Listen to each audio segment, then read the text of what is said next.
এই মেয়েটা একটা নার্সিং কলেজে পড়ে সিলেটে। তার সাথে প্রায় প্রতি সেশনে 50 জন 60 জন জিন একসাথে থাকে। রাতে যখন সে ঘুমায় তখন বিভিন্ন ভয়ঙ্কর ভয়ঙ্কর স্বপ্ন, যে কুকুর তাকে দৌড়াইতেছে, সাপ তাকে দৌড়াইতেছে, কামড় দিতেছে, কালো ছায়া তার দিকে ফলো করতেছে বা তাকে দৌড়াইতেছে। যখন আজান দেয়, আজান শুনলে তার বিরক্তি লাগে। কোরআন তেলাওয়াত যদি কেউ চালায় বা নিজে কোথাও শোনে, তখন তার একটা অস্বাভাবিক একটা প্রতিক্রিয়া সৃষ্টি হয়। মূলত সমস্যাটা ছিল মেজ বোনের। মেজ বোনকে ওনার আপন ফুফাতো ভাই, মেজ বোনের আপন যে ফুফাতো ভাই, সে তাকে বিবাহের জন্য প্রস্তাব করছিল। তো তারা পারিবারিকভাবে ওই ফুফাতো ভাইয়ের সাথে যখন বিবাহ দিতে তারা রাজি হয় নাই, তখন ওই ফুফাতো ভাই মেয়েটাকে যেন মেরে ফেলে, এই জন্য সে একটা জাদুকরের সাথে সে একটা চুক্তি করে যে তাকে যেন মেরে ফেলে। তো এরা মেজ বোন থেকে 50টা বা 60টা জিন রোকেয়ার মাধ্যমে তার গা থেকে বের হয়ে যায়। তো ওই পরিবার যখন, তার ফুফাতো ভাই যখন জানতে পারে, তখন তারা আবার তাকে ব্ল্যাক ম্যাজিক করে। তো এরকম দেখা যায় কিছুদিন পরে পরে হয়। তো ওই সেশনে আমরা বলছিলাম আপনার 3 বোন আসেন। যখন আমরা রোকেয়া করা শুরু করলাম, এক বোন আরেক বোনের সাথে 3 বোন একসাথে, 3 বোনের শরীরে একসাথে জিন অ্যাক্টিভ হয়ে গেছে এবং একজন আরেকজনের দিকে এমন ভয়ঙ্করভাবে তাকাইতেছে এবং একজন আরেকজনের প্রতি এত ভয়ঙ্করভাবে রিয়াকশন, মানে আমরা মানে হতবাক যে কী হয়ে গেল, মানে 3 জন দাঁড়ায় গেছে। আমার দেখা সবচেয়ে অদ্ভুত বা ভয়ঙ্কর ঘটনাগুলোর মধ্যে একটি হলো, আমাদের সেন্টারে 3 বোন আসছিল। তো ওই 3 বোনের মধ্যে 3 বোনের সমস্যা, জিনের সমস্যা। প্রথম বোন যে, এর সাথে আশিক জিনের সমস্যা। মেজ বোন যে, এই মেয়েটা একটা নার্সিং কলেজে পড়ে সিলেটে। এই মেয়ের সাথে তো মাশাআল্লাহ সুবহানাল্লাহ অনেক জিন। প্রতি সেশনে সে আমাদের সেন্টারে প্রায় 1-2 সপ্তাহ পর পরে আসে। তার সাথে প্রায় প্রতি সেশনে 50 জন 60 জন জিন একসাথে থাকে, যাদের আলহামদুলিল্লাহ রোকেয়া করার মাধ্যমে তারা সবাই মুসলমান হয়। আর মুসলমান হওয়ার পরে তারা সবাইকে আমরা মক্কায় পাঠিয়ে দেই, ওইখানে তারা চলে যায়। ছোট বোন যে, তার সাথেও এরকম আশিক জিনের সমস্যা। তো একবার এরা 3 বোন আমাদের সেন্টারে আসছে। আমরা বলে দিছি যে যেহেতু 3 বোনেরই একের পর এক সমস্যা, দেখা যেত বড় বোনের শ্বশুর বাড়িতে বিশাল ঝামেলা। যে বড় বোনটা, সে তার শাশুড়ির জন্য এতই আন্তরিক ছিল যে সে যখনই কোনো একটা কাপড় কিনতো তার শাশুড়ির জন্য সে একটা কাপড় কিনতো, যখনই সে কোনো একটা কসমেটিক্সের আইটেম কিনতো তার শাশুড়ির জন্য কিনতো, বা যখনই তার ঘরে ভালো একটা খাবারের ব্যবস্থা হইতো সে তার শাশুড়িকে অবশ্যই ডাক দিত। কিন্তু তার শাশুড়ি তার জন্য যেখানে যেত সেখানে শুধু তার বদনাম বা তাকে নিয়ে গালিগালাজ করা, তাকে কষ্ট দেওয়া, এরকম সমস্যা ছিল। তো স্বাভাবিকভাবে আমরা দেখলাম যে এখানে তো অন্য কোনো কারণ নাই, কেন একজন মহিলা, একজন শাশুড়ি ঘরের বউকে এত কষ্ট দিবে। আমরা বললাম হয়তো আপনাদের কোনো রোকেয়া জাতীয় কোনো সমস্যা আছে, কেউ কোনো আপনাদের পিছনে অদৃশ্য কোনো একটা শক্তি কাজ করতেছে, আপনি আসেন। আর মূলত সমস্যাটা ছিল মেজ বোনের। মেজ বোনকে ওনার আপন ফুফাতো ভাই, মেজ বোনের আপন যে ফুফাতো ভাই, সে তাকে বিবাহের জন্য প্রস্তাব করছিল। তো তারা পারিবারিকভাবে ওই ফুফাতো ভাইয়ের সাথে যখন বিবাহ দিতে তারা রাজি হয় নাই, তখন ওই ফুফাতো ভাই মেয়েটাকে যেন মেরে ফেলে, এই জন্য সে একটা জাদুকরের সাথে সে একটা চুক্তি করে যে তাকে যেন মেরে ফেলে। তো এরা আলহামদুলিল্লাহ খুব ধার্মিক পরিবার হওয়ার কারণে তারা, এই পরিবারটা বারবারই রোকেয়ার কাছে আসে। তো যখনই তারা তাদের মেজ বোন থেকে 50টা বা 60টা জিন রোকেয়ার মাধ্যমে তার গা থেকে বের হয়ে যায়, তখন ওই পরিবার যখন, তার ফুফাতো ভাই যখন জানতে পারে, তখন তারা আবার তাকে ব্ল্যাক ম্যাজিক করে। তো এরকম দেখা যায় কিছুদিন পরে পরে হয়। তো ওই সেশনে আমরা বলছিলাম আপনার 3 বোন আসেন।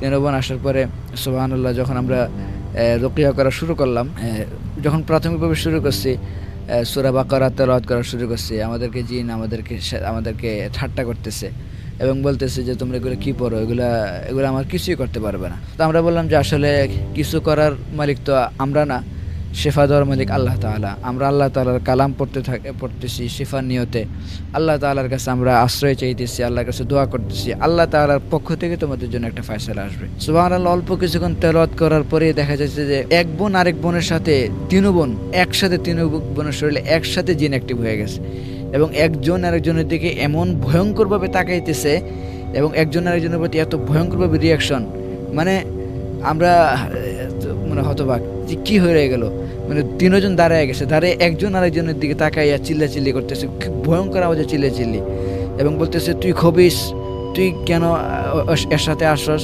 আরেকজন বলে তুই কেন ওকে কষ্ট দিতেছস, এরকম মানে তিন বোনের শরীরে একসাথে জিন অ্যাক্টিভ হয়ে গেছে। তো আলহামদুলিল্লাহ এই সেশনটা প্রায় আমাদের অনেক লম্বা সময় আমরা এই সেশনটা যখন করছি তখন দেখা গেছে যে প্রথম মেজ বোনের শরীরে যে জিনগুলো ছিল ওই জিনগুলো অনেক লম্বা সময় তারা আমাদেরকে, এরা হিন্দু ছিল, এরা হবিগঞ্জের একটা পাহাড় থেকে এই জিনগুলোকে পাঠানো হয়েছে। তো এরা প্রথমে আমাদেরকে বিভিন্ন হিন্দুদের মন্ত্র পড়া শুরু করলো এবং বিভিন্ন সাপের আকৃতিতে তারা আমাদের দিকে দূর থেকে জাদু করতে লাগলো। তো আমরা বললাম যে ইনশাল্লাহ আমরা এগুলোকে ভয় পাই না, আমরা আল্লাহ তাআলার কালাম পড়তেছি আর তোমরা পড়তেছো মানুষের বানানো তন্ত্র মন্ত্র, আল্লাহ আমাদেরকে সাহায্য করবেন। তো এই মেজ বোনের যে জিনগুলো ওগুলো সবগুলো এক পর্যায়ে, এর সাথে তখন প্রায় 40টার মতো জিন ছিল। 20টা ছিল তার বাসায় আর 20টা ছিল তার শরীরে। তো সবগুলো জিন আলহামদুলিল্লাহ এরা মুসলমান হয়েছে। তো মুসলমান হওয়ার পরে এবার বললাম যে এই যে বড় বোনের সাথে যে জিনটা আছে ওই জিনটাকে তোমরা ধরবা, যখন আমরা তেলাওয়াত করব এই বড় বোনের শরীরে জিনটা অ্যাক্টিভ হবে তখন তোমরা তাকে ধরবা, সেই জন্য তার শরীর থেকে কখনো পালন করতে না পারে। কারণ আশিক জিন হলো এত মানে দুষ্ট যে এরা সবসময় রোগীর শরীরে অ্যাক্টিভ থাকে না, এরা কখনো আসে কখনো চলে যায় এরকম। আর মেজবানের শরীরে যেহেতু জাদুর জিনগুলো ছিল এরা তো শরীরের সাথে বন্দি, এরা কোথাও যাওয়ার সুযোগ নেই, যার কারণে জাদুর জিন সহজেই তাদের প্রতি একটা রিয়েকশন চলে আসে। তো বড় বোনের জিনকে আমরা দীর্ঘ সময় রোকেয়া বড় বোনের উপর যখন কোরআন তেলাওয়াত করতে শুরু করলাম, তো বড় বোনের জিনটা যখন ওর শরীরে আসছে ওই জিনগুলো তাকে ধরে ফেলার পরে আমরা এই বড় বোনের উপর আবার লম্বা সময় তেলাওয়াত করতে করতে এক পর্যায়ে জিনটা আমাদের সাথে কথা বলল। সে বলল তার বয়স 2800 বছর, তার বয়স, সুবহানাল্লাহ। এবং সে বলল, আমরা বললাম যে তুমি কোত্থেকে আসছো? ওই জিনটা বলতেছে যে এই মেয়ে আলিয়া মাদ্রাসাতে যখন ক্লাস 3-তে পড়তো তখন থেকে এই মেয়েটাকে সে তাকে ভালোবাসে এবং এখন ওই মেয়েটার 2টা বা 3টা সন্তান হয়ে গেছে, কিন্তু এখনও সে ওই মেয়েটার শরীর থেকে যায় না। এবং এই জিনটা তার শ্বশুর বাড়িতে যেন তার শাশুড়ি, মানে সে পছন্দ করে না যে তার সাথে তার স্বামী থাকুক বা সে মেয়েটা একটা বিবাহিত অন্য কারোর সাথে বিবাহিত একটা সংসার করুক, এটা সে চায় না। এই জন্য সে তার শাশুড়ির মধ্যে বা এরকম ইয়ের মধ্যে একটা ঝগড়া সবসময় লাগায় রাখতো। তো তাকে যখন দীর্ঘ সময় রোকেয়া করছে সে তো কোনোভাবেই মানে এই মেয়েকে ছেড়ে যেতে সে রাজি না। তো দীর্ঘ সময় রোকেয়া করার পরে কোরআন তেলাওয়াত পড়ার পরে এক পর্যায়ে সে বলতেছে, ভাই আমাকে আপনারা মাফ করে দেন, আমি এখান থেকে বাঁচতে চাই। আর আমরা রোকেয়ার মধ্যে এটাই, আমরা কিভাবে সে বাঁচবে, মানে কিভাবে সে রোগের শরীর থেকে বের হয়ে যাবে, এটাকে আমরা তাকে হেল্প করি। আমরা কাউকে কোনো জবাই করা বা বোতলের মধ্যে ঢুকানো এগুলো রোকেয়ার মধ্যে নাই। আমরা শুধু পথটা বাতলিয়ে দেওয়া যে হ্যাঁ তুমি এভাবে তুমিও ঠিক থাকতে পারবা, রোগীও ঠিক থাকবে। তো তখন সে আমাদেরকে বলতেছে যে আমাকে মনে হইতেছে চারোদিক থেকে আমাকে সাপে কামড়াইতেছে এবং কিছু মানুষ দেখতেছে এরা আমাদেরকে আঘাত করতেছে। তো আমরা বললাম যে না, আমাদের তো কোনো সাপও নাই, কোনো আলাদা কোনো মানুষও নাই, আমরা শুধুই আল্লাহ তাআলার কালাম তেলাওয়াত করতেছি, আল্লাহ তাআলার পক্ষ থেকে তোমার উপর আযাব আসতেছে। তখন আমরা আয়াতুল হারক যেগুলো, যেই সকল আয়াতের মধ্যে আযাবের কথাগুলো আছে এই আয়াতগুলো আমরা বারবার রিপিট করতে থাকি এবং আল্লাহ তাআলার কাছে দোয়া করতে থাকি। তো আল্লাহ তাআলার পক্ষ থেকেই এই আযাবটা বা এই ফায়সালাটা আসে। তখন আমরা বললাম যদি তুমি বাঁচতে চাও তাহলে একটাই পথ, সেটা হলো তোমরা সহজে আল্লাহ তাআলার উপর ঈমান আনো, আল্লাহকে বিশ্বাস করো। তো সে যখন ঈমান আনলো তখন ওই যে মেজবোনের সাথে যে জিনগুলো আগেই মুসলমান হয়ে গেছে এদের একজনকে বললাম যে তুমি যাও মক্কায় যাও, যে ওখান থেকে একজন সাহাবী জিন আলী রাদিয়াল্লাহু তাআলা আনহু ওনাকে ডেকে আনো। তো ওনাকে ডেকে আনার পরে বললাম যে তার সাথে আমরা কথা বললাম যে এই যে মুরব্বী যে 2800 বছর আসলে কি প্রকৃতভাবে ঈমান আনছে কিনা এটা আমাদের সন্দেহ হয়, কারণ সে প্রথমে অনেক চেষ্টা করছে যে সে ঈমান আনবে না এবং সে এই মেয়েকেও ছেড়ে চলে যাবে না। যখন সে আযাব দেখছে তখন সে বলতেছে বাঁচার জন্য যে আমি ঈমান আনলাম। তো যাক, এটা তার অন্তরের বিষয়। তুমি এক কাজ করো, তুমি তাকে মক্কায় নিয়ে যাইবা, যে তোমার সাথে রাখবা, রাইখা তাকে হজ করাইবা, উমরা করাইবা এবং সেই জন্য কখনো আর দেশে ফিরে আসতে না পারে এবং রোগীর গায়ে আসতে না পারে। তো একে নিয়ে গেল। দ্বিতীয় ছোট বোন যেটা, এই বোনের জিনটা ছিল আরও বেশি মারাত্মক, খুব ডেঞ্জারাস, এত বেশি চিল্লাফাল্লা সে করতে লাগলো। পরে আমরা তার সাথে যখন কথা বললাম অনেক সময়, এর উপরও প্রায় দীর্ঘ সময় রুকিয়া করার পরে তার সাথে ওই জিনের সাথে আমরা কথা বললাম, যে বললাম তুমি কোত্থেকে আসছো? তো ওই জিনটা বলতেছে যে আমাকে পাঠানো হয়েছে। কে পাঠাইছে? সে একটা হুজুরের নাম বলল, যে ওই হুজুরের কাছে এই বোনকে নিয়ে যাওয়া হয়েছিল। তখন ওই হুজুর মানে সে কবিরাজ আর কি, এই কবিরাজ তাকে যেন এই মেয়েটা কবিরাজকে ভালোবাসে এই জন্য আবিষ্ করছে এবং আমি ওই তাবিজের জিন। আমি এই মেয়েকে আমি এই মেয়েকে ভালোবাসি। হুজুর মানে রোগে গেছিল হুজুরের কাছে, যেন ওই হুজুর তাকে সুস্থ করার জন্য মানে কিছু তাবিজ দেয়। কবিরাজ ছিল, ওই কবিরাজ জিন পাঠাইছে যেন জিনের মাধ্যমে এই মেয়েটা হুজুরকে ভালোবাসে। এখন জিন বলতেছে যে এই জিনে মেয়েটাকে ভালোবাসে। তো আবার তারপরে যখন রোকেয়া করতেছিলাম, তো সে এক পর্যায়ে আনএক্টিভ হয়ে গেছে। তো এইটা ছিল আমার একটা মানে তিনও বোনের পরে জিন অ্যাক্টিভ হয়ে যাওয়া, এবং ওই দিনের সেন্টার যে কী একটা অবস্থা ছিল রুমের মধ্যে, তিনও বোন একসাথে চিল্লাচিল্লি এবং একজন আরেকজনকে দোষারোপ করতেছে।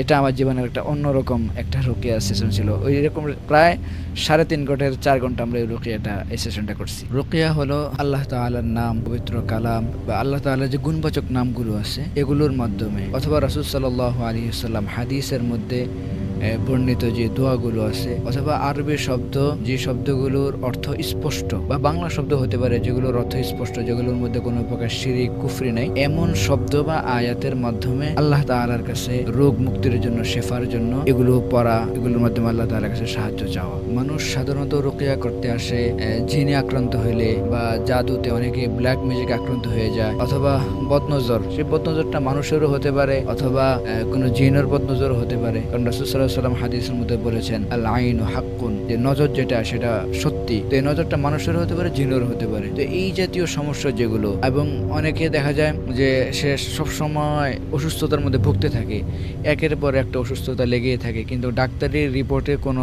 ফলাফল আসতেছে না। তো এগুলো অনেক সময়, অধিকাংশ সময় বদনজর, জিন, জাদু এগুলোর জন্য হয়ে থাকে। তো এর জন্য মানুষ সাধারণত রুকিয়া করার জন্য আসে। অনেকে দেখা যায় দুঃস্বপ্ন দেখে, রাতে যখন সে ঘুমায় তখন বিভিন্ন ভয়ঙ্কর ভয়ঙ্কর স্বপ্ন, যে কুকুর তাকে দৌড়াইতেছে, বা সাপ তাকে দৌড়াইতেছে বা কামড় দিতেছে, অথবা কোনো একটা কালো ছায়া তার দিকে ফলো করতেছে বা তাকে দৌড়াইতেছে। আর যখন আজান দেয়, আজান শুনলে তার বিরক্তি লাগে। কোরআন তেলাওয়াত যদি কেউ চালায় বা নিজে কোথাও শোনে, তখন তার একটা অস্বাভাবিক একটা প্রতিক্রিয়া সৃষ্টি হয়, বমি বমি ভাব আসে, কান্না আসে, অথবা শরীর কাঁপতে থাকে, অথবা অনেক সময় কোরআন শরীফ যখন সে শুনতে থাকে তখন তার বিরক্ত লাগতে থাকে, শরীর জ্বালা পোড়া করে, অসহ্য লাগে। এই যে সমস্যাগুলো, এগুলোর জন্য মানুষ অনেক সময় দেখা যায় এগুলো রোকিয়া জাতীয় সমস্যা। আবার অনেক সময় ঘরের মধ্যে দেখা যায় একের পর এক অসুস্থতা লেগে থাকে, ব্যবসা বাণিজ্য, চাকরি বাকরির মধ্যে বরকত পাওয়া যায় না, কামাই আসে তো এগুলা শেষ হয়ে যায় স্বাভাবিকভাবে। কোনো এখানে তার এই প্ল্যানও ঠিক আছে বা সব কিছু ঠিক আছে, কিন্তু কোনো প্রকার বরকত পাওয়া যাইতেছে না, বা ব্যবসা বাণিজ্যের মধ্যে বাধা, এই জাতীয় কারণগুলো আসলে রুকিয়া করার জন্য মানুষ আসে। রুকিয়াটা আসলে কিভাবে কাজ করে সেটা হলো যে যখন আমরা কোরআন তেলাওয়াত করি, আমাদের তো একমাত্র ভরসা আল্লাহ তাআলার উপর, কারণ শেফা দেওয়ার মালিক আল্লাহ তাআলা, অসুস্থতা সুস্থতা সব কিছু আল্লাহ তাআলার হাতে। একজন মানুষ যদি পুরো পৃথিবী যদি চেষ্টা করে একজনকে উপকার করতে, আল্লাহ তাআলার যদি সেই ফয়সালা থেকে যে সে আজকে সুস্থ হবে না, সারা পৃথিবীর ডাক্তার যদি একসাথে হয়ে যায় তাকে সুস্থ করতে পারবে না। আর যদি সবাই চায় তাকে ক্ষতি করতে, আর আল্লাহ তাআলা যদি চায় তার আজকে একটা ভালো কিছু হবে, তাকে সুস্থ করতে বা তাকে হেফাজত করতে, সারা পৃথিবীর মানুষ একত্রিত হলেও তাকে ক্ষতি করতে পারবে না। তো রুকিয়া, এই চিকিৎসা পুরোটাই হলো আল্লাহ তাআলার উপর তাওয়াক্কুল, ভরসা করে আমরা আল্লাহ তাআলার কাছে আমরা শেফার জন্য কোরআন তেলাওয়াত করতে থাকি। এবং আমরা রোগীকেও বলি যে আমরা কোনো কিছু করতে পারবো না, আমরা শুধু আপনাকে একটু গাইডলাইন করতে পারবো যে আপনি যে সমস্যাগুলোর মধ্যে আছেন, এই সমস্যা থেকে আপনি কিভাবে বের হয়ে আসবেন, এবং কি কি আমল করার মাধ্যমে বা আল্লাহ তাআলার কাছে কিভাবে আপনি চাইবেন, এই যে পদ্ধতিটা, এই পদ্ধতিটার ক্ষেত্রে আমরা তাদেরকে গাইডলাইন করি। তো এই রুকিয়ার আমল, এটা তো সম্পূর্ণ একটা কোরআন এবং হাদিসের মধ্যে যে সহিহ হাদিসগুলো আছে এবং কোরআনের আয়াতের মাধ্যমে চিকিৎসাটা হয়। তো তখন যখন আমরা এই আয়াতগুলো তেলাওয়াত করি, এগুলো আমাদের নিজেদের কাছে একটা অনেক বড় আল্লাহ তাআলার যে কী পরিমাণ সাহায্য বা নুসরত থাকে, আমাদের নিজেদের কাছে আমরা অনেক সময় অবাক লাগে যে আমি তেলাওয়াত করতেছি আর আল্লাহ তাআলার কাছে দোয়া করতেছি, সরাসরি যেন আমি আমার দোয়ার ফলাফলটা আমি রোকেয়ার মধ্যে দেখতে পারতেছি। যে আমি দোয়া করতেছি, আল্লাহ আপনি তেলাওয়াত করতেছি আর মনে মনে দোয়া করতেছি, আল্লাহ আপনি এই বোনকে বা এই ভাইকে আপনি এই যে সে কষ্টের মধ্যে আছে, এই কষ্ট থেকে আপনি তাকে বের করে আনেন। তো আমি সরাসরি দেখতে পারতেছি আল্লাহ তাআলা এই ফেরেশতার মাধ্যমে বা আযাব নাজিল করে দিতেছেন। জিনরা বলতেছে যে আমাদেরকে কে যেন মারতেছে, আমাদের সারা শরীরে কে যেন আগুন লাগিয়ে দিছে। তো এটা আল্লাহ তাআলার পক্ষ থেকে আসে। এটাই হলো রুকিয়া। আসলে যখন রুকিয়া করা হয়, কোনো জিনের বা কারো আশ্রয় না হয়, একমাত্র আশ্রয় আল্লাহ তাআলার কাছে, একমাত্র ভরসা আল্লাহ তাআলার কাছে।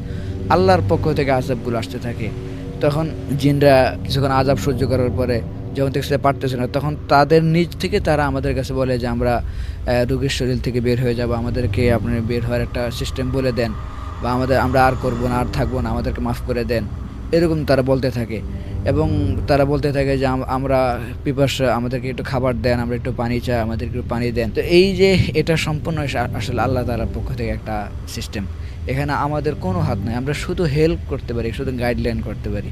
তখন আমরা জিনদেরকে বলে দেই যে তুমি যদি বের হতে চাও তাহলে তুমি ইসলাম গ্রহণ করো, তাহলে তোমাকে জাদুকররাও কোনো কিছু করতে পারবে না। তুমি ইসলাম গ্রহণ করে তুমি বোনের শরীর থেকে বের হয়ে যাবা, ভাইয়ের শরীর থেকে বের হয়ে সরাসরি মক্কায় চলে যাবা। এইভাবে আসলে রুকিয়াটা আর কি করানো হয়। এই ধরনের যারা জিন বা জাদু বা বদনজর বা ব্ল্যাক ম্যাজিকে যারা আক্রান্ত হবে, এর জন্য আমি মনে করি সর্বোচ্চ এখানে সমাধান বা উত্তম সলিউশন হলো রুকিয়া শারীরিয়া শরণাপন্ন হওয়া। এছাড়া যারা এই যে কবিরাজ বা তান্ত্রিক, এদের কাছে যারা যায়, এরা তো কখনো সুস্থ বা পরিপূর্ণ সুস্থ হয় না, বরং এরা আরো বড় মারাত্মক ক্ষতির মধ্যে পড়ে যায়। যেরকম আমরা অনেক রোগীদের ক্ষেত্রে এরকম দেখেছি, তারা গেছিল ভালো হওয়ার জন্য, কিন্তু ভালো তো হয় নাই, বরং নিজেও আরো মারাত্মকভাবে ক্ষতির মধ্যে আক্রান্ত হয়েছে, ফ্যামিলিও আরো মারাত্মকভাবে ক্ষতিগ্রস্ত হয়েছে। এই জন্য আসলে একমাত্র সঠিক সমাধান হলো রুকিয়া শারঈয়া, যেখানে আল্লাহ তাআলা পক্ষ থেকে ফয়সালা আসবে, আর আল্লাহ তাআলা যদি কাউকে শেফা দান করে, এটাই হলো পরিপূর্ণ সুস্থতা। এবং এটা আসলে সবচেয়ে উত্তম একটা পদ্ধতি, যা রাসূল সাল্লাল্লাহু আলাইহি ওয়াসাল্লাম নিজেও এই রুকিয়া শারঈয়া করেছেন, সাহাবায়ে কেরাম করেছেন, এবং বড় বড় তাবিঈ, ইমাম, মুজতাহিদগণ সবাই এই আমলগুলো করেছেন। এই জন্য এটাই একমাত্র বেস্ট সলিউশন।